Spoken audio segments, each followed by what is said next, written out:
عليك يا رسول الله. صلى الله عليك وعلى أهل بيتك المظلومين. صلى الله عليك يا مولانا وابن مولانا يا أبا عبد الله. غريب يا مظلوم كربلاء، يا ليتنا ثم يا ليتنا كنا معكم سادتي فنفوز والله فوزا عظيما. ولزينب نوح لفقد شقيقها تدعوه يا ابن الزاكيات الركعي. أخي أبا عبد الله، المرجع لله، إنا لله وإنا إليه راجعون. بسم الله الرحمن الرحيم. رب اشرح لي صدري ويسر لي أمري واحلل عقدة من لساني يفقه قولي. آمنا بالله، صدق الله العلي العظيم. لتعجيل فرج إمام زماننا صلوا على محمد وآل محمد.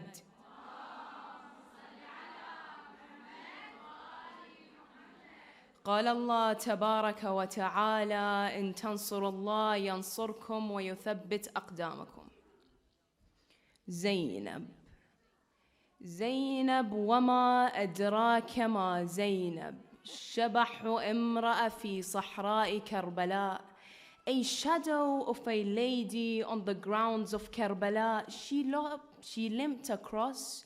She had lost her strength. Her eyesight became so bad that she would walk over to the bodies and feel and smell them to see who was who. She would stumble across and stop over to regain her strength. As for the bodies, they were limbless bodies. They were limbless bodies of people with no arms, legs, or heads. She would distinguish the bodies apart from their smell. Suddenly, Zainab stopped and threw herself for one of the bodies. The body was crushed and flattened. The body had a missing finger, and all across the chest there were arrows. She suddenly placed her cheek upon his chest and she said, أأنت أخي الحسين؟ أأنت ابن والدي؟ أأنت ابن أمي؟ Her voice became trembled as if she was going to cry. But then suddenly she stopped as if she remembered her brother's last words to her. أخي زينب إذا أنا قضيت نحبي فلا تشقي علي جيبا. There is no historical accounts of what Lady Zainab actually said in those lonely dark nights. But there is an account of her sitting beside the body of Imam Hussein and then looking up in the sky and putting her fingers under his body and saying, "Oh Allah, accept from us this sacrifice. Allahumma taqabbal minna hadha al-qurban." If not for Zainab, then the blood of Hussein would have been lost. Her story is one of difficulty. A life that started off with hardship and ended with pain. They say when Lady Zainab alayha salam was born, Jibreel comes from the sky. And he comes to Rasulullah sallallahu alayhi wa sallam and he says to him, "O Prophet of Allah, name the newborn Zainab." Then Jibreel himself cries and he said, "This name has been chosen by Allah subhanahu wa ta'ala." Then Jibreel tells Prophet Muhammad, he says to him, "She will bear many calamities and hardships." We always tend to say, "Ya laytana kunna ma'akum." What do we wish by saying this? Do we wish to be with the Ahlul Bayt, or do we wish to be like the Ahlul Bayt? Because we don't need to wish to be with Imam Hussein, as his mission is ongoing and we can be with him from here and now. Imam Hussein called out 7 times in a space of a few hours. هل من ناصر ينصر هذا الدين؟ هل من معين يعينني؟ هل من مغيث يغيثني? Is there no one to support me? What we need to understand is that Imam Hussein made these calls when all his companions and all his family members were martyred. Who was Imam Hussein calling? Was Imam Hussein calling Shimr ibn Dhul Jawshan? Was Imam Hussein calling Umar ibn Sa'd? Was Imam Hussein calling Harmala? What we need to understand is Imam Hussein was calling us. He gave up his life, and to him, most importantly, he allowed his family and his sisters to be taken as hostages. For what? So we can still have these teachings and morals of the Ahlul Bayt. What are these teachings and morals that are worth such big sacrifice? Imam Hussein sacrificed everything for this religion. Does he not deserve us to mourn him for more than 10 days? People seem to forget that the first days of Muharram are just an insight and a tester of what really did happen. Because the first 10 days were not really the important days. Because during Ashura, we see our majalis, they're packed with people. You can hardly move or breathe. It hits the 11th of Muharram, the quantity becomes a quarter. But what we really don't know is that the calamity started after the 10 days. It seems to be a trend for people to celebrate their birthdays during these days or wish people a Happy New Year. Do you know what happened after the 10th of Muharram? On the 11th of Muharram, Zainab was taken as captive and she had to bid farewell to her brothers. On the 13th of Muharram, Imam Zain al-Abidin went from Kufa to Karbala so he can bury his brother and his uncle. When Imam Zain al-Abidin was asked, what was the hardest moment for you in Karbala? He said, Ash-Sham, Ash-Sham, Ash-Sham. He said, when my auntie Zainab was paraded and everyone was insulting her and throwing boiling water on her head, that was the hardest moment for me. And those days are these days today. The 10 days after. The most important thing to understand is who is Allah subhanahu wa ta'ala. And the more love the creation, the bigger the calamity that falls upon them. When calamities fall upon us, we tend to question Allah subhanahu wa ta'ala. Why me? Why now? We all experience stress. Whether it's in our working field, our educational field, or with family or friends, we all experience stress. What is stress? Stress is opposite to the reliance on Allah subhanahu wa ta'ala, which is tawakkul. We can relieve all these hardships simply by referring and relying on Allah subhanahu wa ta'ala. After all that happened to Zainab, she saw her brothers get killed in front of her. What does Zainab do? When she was taken to Sham, she stands in the court of Yazid. And she said, do you know I am Zainab? أَتَعْلَمْ أَنَّنِي Zainab? And when he says to her, did you see what God did to your brother? She said, مَا رَأَيْتُ إِلَّا جَمِيلًا. I saw nothing but beauty. After all that happened to her, she didn't doubt God's plan for a second. If anything, she was proud to be chosen for such test.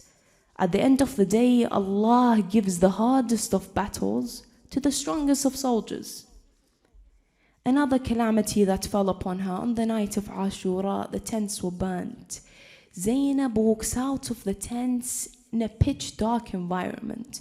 And she goes out of the tents and the only smell Zainab could smell was blood. And all Zainab could see were the bodies of her family members. And what does Zainab do? Zainab stands in the middle of the battlefield and she says, Allahu Akbar. She prays a salah that's not even wajib. She had been questioned if she didn't pray that salah. But what does Zainab do once again? She relies on God's plan. What will Zainab stand on hijab? With the strength of her eloquent words, the intellectual Zainab fought tyrants while being covered from head to toe. The hijab remained the sole provider of the strength to her identity and character. Through the quality of her speech, which she revealed many things, we are able to observe and conduct that the Muslim woman is not silenced regardless of whether people choose to perceive her that way. She conducted that women can reach the highest of positions with their hijab. Hijab shouldn't be a barrier to us. Today, alhamdulillah, everybody seems to be nailing their physical hijab. But something that we're lacking on is our social hijab. One of the biggest things that compromise our physical hijab is through social media. In real life, we come across as very modest and we have boundaries. But once we go online and behind our iPhones, iPads, those boundaries tend to go. Things we don't dare to do in real life, we do online. What's their excuse? It's fine, he can't see my hair, he can't hear my voice. This is social hijab. Social hijab isn't just on, social hijab is online. Social hijab is the way you walk, the way you talk, the way you communicate in general. They say when Ali al-Akbar alayhi salam was martyred, they say Imam Hussein ran out of the tents and he went next to the body of Ali al-Akbar. And they say our Imam, of how broken he was, they say he felt unconscious. So our Imam fell on the floor, and you can imagine Zainab, she ran out of the tents and she said, Wa walada wa aliya. When Imam Hussein heard this, he's unconscious, bear in mind. They say his consciousness came back to him and he said to him, أخي زينب أما علمتي أن خدرك أعز علي من ولدي علي. Oh my sister Zainab, didn't you know that your hijab is more important to me than the death of my son Ali? When Imam Hussein was talking about this, he wasn't talking about Zainab's physical hijab. Zainab's physical hijab was layers upon layers upon layers. Imam Hussein was talking about Zainab's social hijab. So through this we can learn a lesson that social hijab is just as important as physical hijab. There are many calamities that fell upon Zainab, but one of the hardest calamities was, O you, the son of a freed slave, is it justice that the ladies of your house remain veiled and we, the Prophet's daughters, should be paraded from place to place? You have through this insulted our dignity. They say Yazid told his wife Hind to prepare so that they organized a party. So Hind walks into the courts of Yazid and she sits on her throne. When she sits on her throne, she hints Zainab with the corner of her eyes. She walks up to Zainab and she says to her, inform me of which country you come from. Zainab replied, from the city of Medina.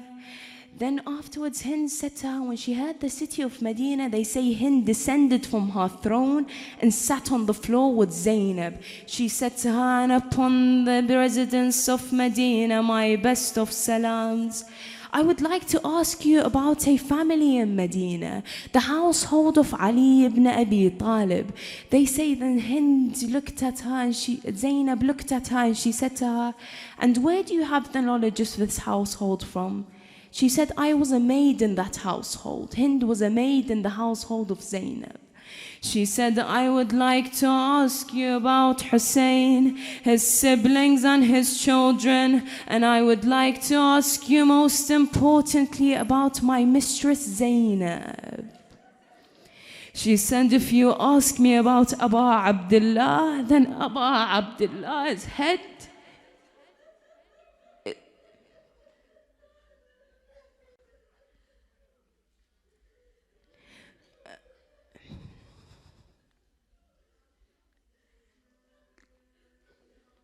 Abu Abdullah's head is in the hands of Yazid. And if you ask me about Abbas and his brothers, then Abbas and his brothers are on the plains of Karbala, they're headless. She said, and most importantly, if you ask me about Zainab, then Zainab al-Hashimiyya is still in Medina. But Zainab the captive is here. I am Zainab the captive. The narrations say that Hind ran out of the court. المرجع بالله إنا لله وإنا إليه راجعون لتعجيل فرج إمام زماننا صلوا على محمد وآل محمد.